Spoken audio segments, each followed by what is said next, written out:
Hi friends, in today's session we are going to learn how to write a Java program.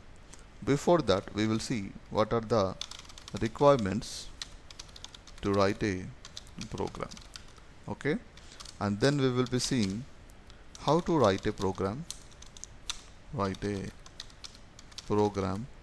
in Java.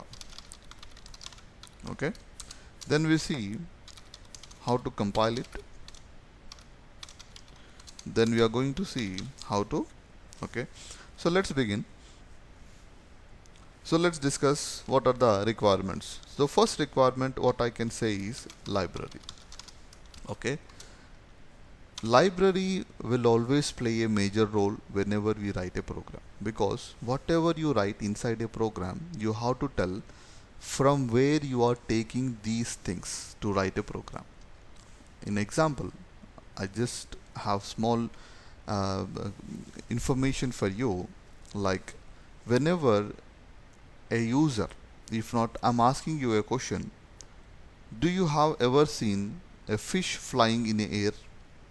Have you ever seen a fish running on a road? You will see the answer is no, because your brain memory has a library where the information is available, the definition is available. Fish never have the characteristic to run in a air or run on the road, fly in a air. Okay, so how it knows, how you knows, because your brain memory knows everything. Similar way, when you are writing a program in any programming language, remember, a programming language is used to perform your task, but the instructions, the code which you give should be very clear, so that the translator who is available in that program should be very clearly understand that from where and what you are taking. Okay, so let's see one small example. When you start the program you will understand. Let's give small example on C programming. We write here #include stdio.h. Why we write this program, why we write this library inside the programming language? And this will be the startup of any programming language. You have seen many number of times. See, within a program you will be using a library, a function called scanf, as well as you will be using here printf. Okay, you know what is scanf, you know what is printf only when you are learning C programming. Now consider I'm writing a program and I didn't return this. That time what will happen? The compiler who is going to operate this, he will say, what is this? I don't know. Because see, you have your brain directly connected and it will reference every time if some question come in front of you. But for the library, for the program, whenever the program comes across this, the translator comes across this. See, remember, when you are the person speaking to someone, if someone is asking you some question, there is a translator within your brain automatically register that information and provide the answer. But in computer we have a translators. Those translators are responsible to take the input from the user, process it, and then provide the outputs. But to process it, it needs a clear information that where is this method or the function definition is provided. Like whenever a user is giving scanf data, what I should do? So the definition of scanf or the definition of a printf is provided inside this library header file. So that is the reason if you write this, the compiler will be very clear with these two functions what to do. Similar fashion, if you go to C++, we are going to write here #include iostream.h. Okay, see, there are many header files. I'm not going to discuss all the header files inside C or C++. This is just an example for you. We are using iostream.h in C++ because in C++ we are using cin, okay, as well as cout. So we have an insertion as well as extraction operators, we call them as. But what are the tasks for these? cin will always read the data from user, cout always present the data, outside on a screen. This is a task, but the translator doesn't know what to do. He will go back to the iostream.h, means the header file. He will see what is this and what is this. If a user write this, what I should do. If a user write this, what should I do? So these are the things in C++. Now the similar fashion in Java, we will be going to what? Import java.io.star. Okay. Now you may have a question. stdio.h is a library. iostream.h is a library. Java.io data is available in that library. Call it outside. All the classes call it outside. Okay. Now let's see. When these are the libraries available with us, so why you are using #include and import? See, simple. I want to drink a water. I can't drink a water directly like standing in front of it. You have to have a glass with you, or you need to have something to hold the water, and then you will drink it. So that is something like a support you will get to get the data into your body. Similar way, here if you understand #include, we call it as a preprocessor directive, which is used to include the header file into our programming. The same thing here. And in Java we use import. In the place of #include, we are using import as a keyword in Java. So this will do the same operation, that this java.io.star library is included into our program with the help of a import keyword. So libraries are very important for the program, as they provide the definitions required to understand whenever you are writing a program. So these are used by whom? Translators. Okay. So I can write one small line here.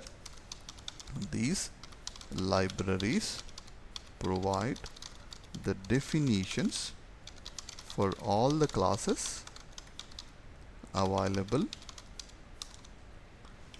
Even see, classes you can say in Java, but if you go to the previous programming languages, what we can say?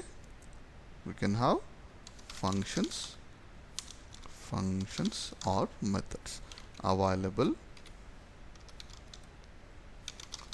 within a program. Okay. So this is what we are making clear. Whenever you are using it, it should be clear to the user. Next important thing is main. And what are the different concepts we have? We will see that one by one. But remember, main is an entry and exit point of the program. So it behave like a main door of our house, where everyone can come in, go out from the main door only. If there is no main, means there is no entry point. Same way in the programming, when there is no entry point, the translator doesn't have the ability to execute that program, to compile that program. Okay. So these are the things which we are going to see in very soon in a programming. So we say here it is an entry and exit point of the translator. And even now you are sure that how many main doors will be there for your house? One. Same way in a programming also, we have only one main, two translator for the entry and exit point. If there is more than one main, that other mains can behave as the methods. Okay. So this you have to be clear. Next one is variable. So variables also plays a very major role, because if there is no memory to hold the data, then how you will operate, how you will do the task? Not possible. So variable is something like the name given to the memory location where you will save the data. So variable is what? Name of the memory location where you will save the data. Next time when I want that data, I will give the name to the translator. He will go there, he will take that information or the data available at that location, and he will come outside. So what is a variable? Name of the memory location used by the translator to call the data available at that location. Next thing is data type. If you reverse this word, you can see type of data. Always remember, data type always define the type of data you are going to use in that memory. Okay, for example, I have apple in my basket. Then you can say the basket full of apples, or basket is of type apple. Okay, means you will be sure that okay, so this is a memory type where I can say only apples. Data type means what type of data you want to store in that memory. So it is finalized by your data type. So I will write one small line here. It will define the type of memory needed to store the data.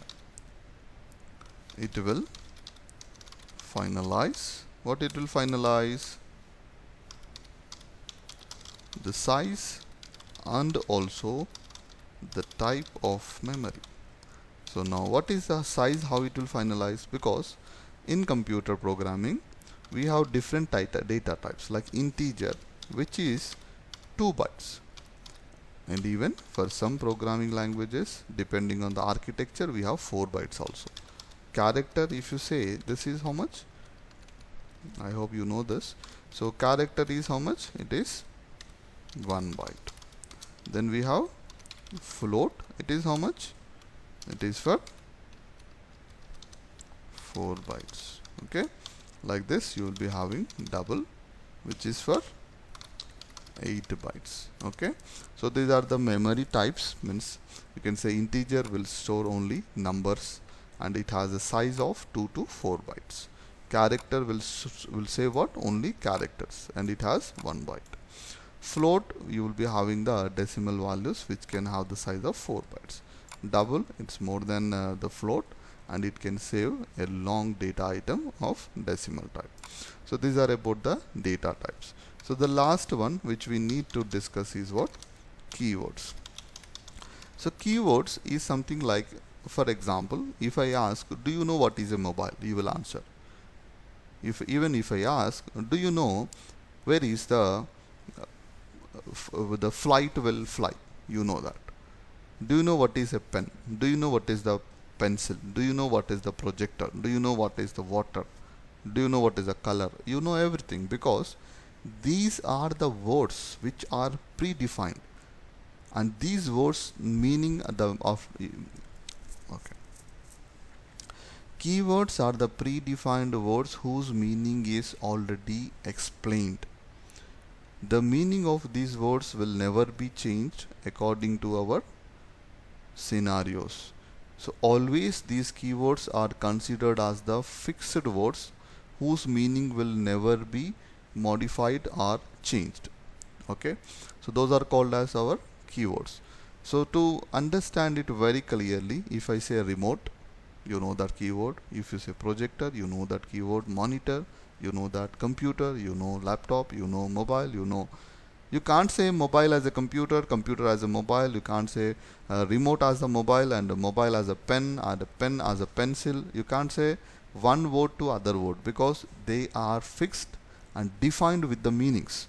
So the keywords never have the change in their words as well as in their meanings. So these are the predefined words whose meaning is already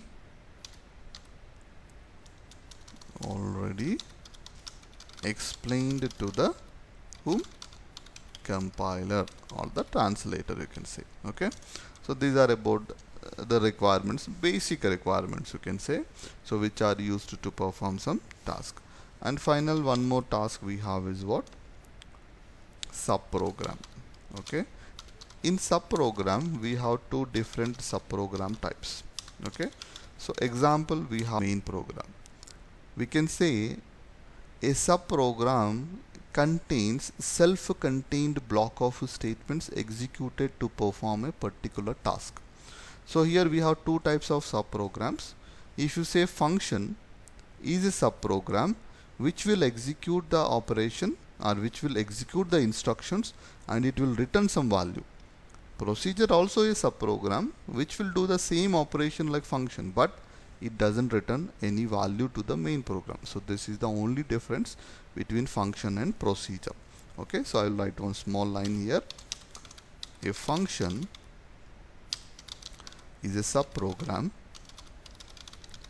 with a self-contained block of statements executed to perform a particular task. Clear?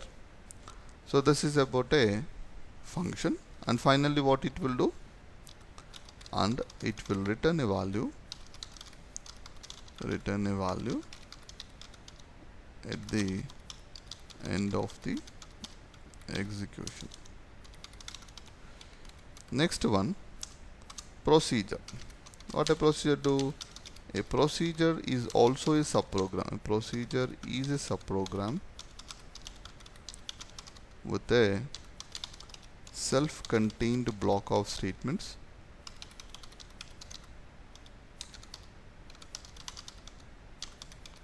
executed to perform a particular task, but it will not return any value to the main program.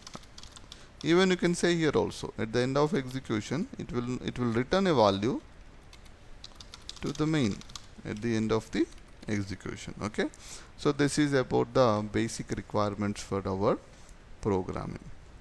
Now let's see that we are ready for a program or not. Okay, for every programming language we need to have some basic things. Like every program which we write, we will do two basic things. One is take input, provide output. Okay, so how we are going to do in Java, those other things we will be seeing. So the structure you can see for every programming in Java. First of all, I will write here structure of Java program. Okay, so this is a basic structure. I can say the first structure, the beginning of your Java program, we give what? Title of the program. Okay, so which can be possible to give with the help of a comment lines. Okay, that we will discuss in the next video how you can do that one. So let's see. First of all, we give a title, then we have a library, then we have a main, then we have the body. Okay, then we have the execution. So this is a very simple structure which I've shown you directly here. Okay, so let's see how we can give a display in the Java. First of all, we will discuss about that. Let's see, I want to display one output in Java. So what I have to follow, there are different classes and also different methods and also different objects. Okay, so let's see, we consider Java as a object oriented programming language. Okay, so you have to remember this, Java is a object oriented programming language. So most of the things in Java we are going to get from where? Objects of the class. That means you want to operate some method, you need a class with the object, then method. So let's do, I want to display some message. So if I want to display something from Java, so what you write? System.out.print or println. Then whatever you want to write here, you will write some message inside this body. Okay, so you can see this, all the Java programs are closed, are terminated with the help of a semicolon. This is compulsory. Okay, so let's see here, I have written print. First of all, we'll see what is system. System is a class. Okay, out is a object, print or println is a method. Okay, and how I can understand whether it is a class or not? The first letter of the word, when it is capital, you can say this is a class. Class dot object, this is an object. And whenever the word, whenever it is given open and close parenthesis, with this print or println. This is called as method. Okay, now here what is print? Print means in the output printing the data on a same line. Println, so I got you got the answer. Println is for what? New line. Okay, so this is for new line. That's it. So these are the basic requirements to run our Java program. So you can go through this video. We can pause the video in between if you are reading something, if you are loading recording something. Okay, now we'll go for the program, how to write a Java program. To do this, first of all I will open my computer. This is only for my flexibility. What I'm going to do, I'm going into some D drive. Okay, I will try to create one folder here. If not, I will create on a desktop also, no problem, or you can go to any drive also, no problem. So that is your choice, wherever you want. Even you can do in a C drive also. Now this is in C drive, so I will create new folder. In some computers it is not possible that you will create the folder in C drive. Okay, so that time you no need to be panic, you can create that folder on a desktop. So what I can do, I will do one thing, I will create the folder on desktop itself. So I'm creating a folder here on a desktop and making that program or that folder name as class Java. This is my name of the folder. This is my name of the folder.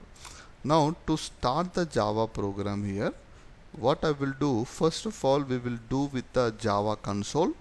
Then later we will see the other programs using our NetBeans. So how to start the first program in Java, that we are going to see now. So open Notepad. Okay, and there are some basic things which you have to follow. See, these are not compulsory, but it is a better as well as a good practice, you can say. Okay, Java program name and the class name should be same. Class name should be same. This is the first task. Okay, whenever you are compiling the Java program in console, Java console, we write Java C space program name. And whenever you want to run the Java program, what we do, we write here Java space program name. So these are the things you have to remember. Let's see. So I have opened one Notepad. Still I didn't return anything. What is the first task we did? What I told you to do? I told you to do a title, library, main and body. So first of all I will give one title. I am giving here the comments. What is a comment we will discuss again in a new video. Okay, /* and we will write here program to, what we want to do, program to display a message. So this is my first program. So now I want to put a library, import java.io.star. Okay, so I will give a comment. So this is called as inline comment and this is a multi-line comment. Okay, now what I will do, or you can say single line comment also. Okay, now what I will do, I will write library included. Okay, if not library imported, your wish, library. Then after this I say class. What the name you want to give this file as well as a class should be same. So I'm giving the name of this program as first class. Okay, as we know that, as I told you, after the library what you need, other one, main. Okay, so this is a setup file or a program setup. You can say that you are going to have the main here, but before the main you have class first. What it is, remember, in Java you can't write anything other than or without class, you can say. Clear? So we need to have the class first, then you need to have the main program. So we write here public static void main string arguments. So this is your startup of your main program. So this is your entry and exit point of the program. So then here you can say system.out out.println.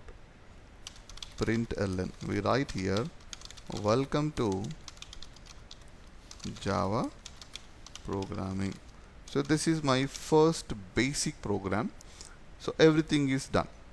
Print ln, this is L not I. Okay, so file, save as. So where you want to save? I created one folder on desktop, so I'll go to desktop.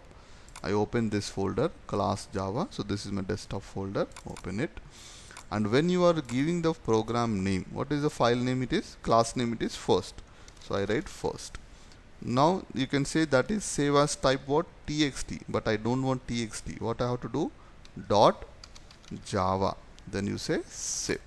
Whenever I say it as Java, and when I close this one, if I open this folder, you can see that this is showing as first.java. And what is the type of file? Java file. Means file is created as a Java. Now it's fine. Now I need to execute the program. So go to run command, cmd java c. The path is setted here. That's why we are going to see this one. If the path is not set, you will get an error as unrecognized command. So that things how to set the Java path, I have already given that one in a video. You can go through that video and you can set the Java path. Now my file is in desktop as well as in class Java. So first of all, I type here cd desktop. Now I am in desktop. Okay, on a desktop, what is your folder name? Class Java. So if I don't know, what you can do, dir/p. So it will display what is there in this desktop folder. I have class Java. So I say cd class Java, enter. Now I am in class Java. Now what is in class Java? Again I want to see dir/p. So it is saying there is first.java. Now I want to compile. We write what? Java C space first.java. Now it has compiled. If you have any error, that will display the error here. Okay, so we will see how the errors, what are the type of errors in the next video. Now compilation is successful. I want to execute it. Java space first. This is our class name. Enter. Now you will get a message, welcome to Java programming. So with this one, we will end this session.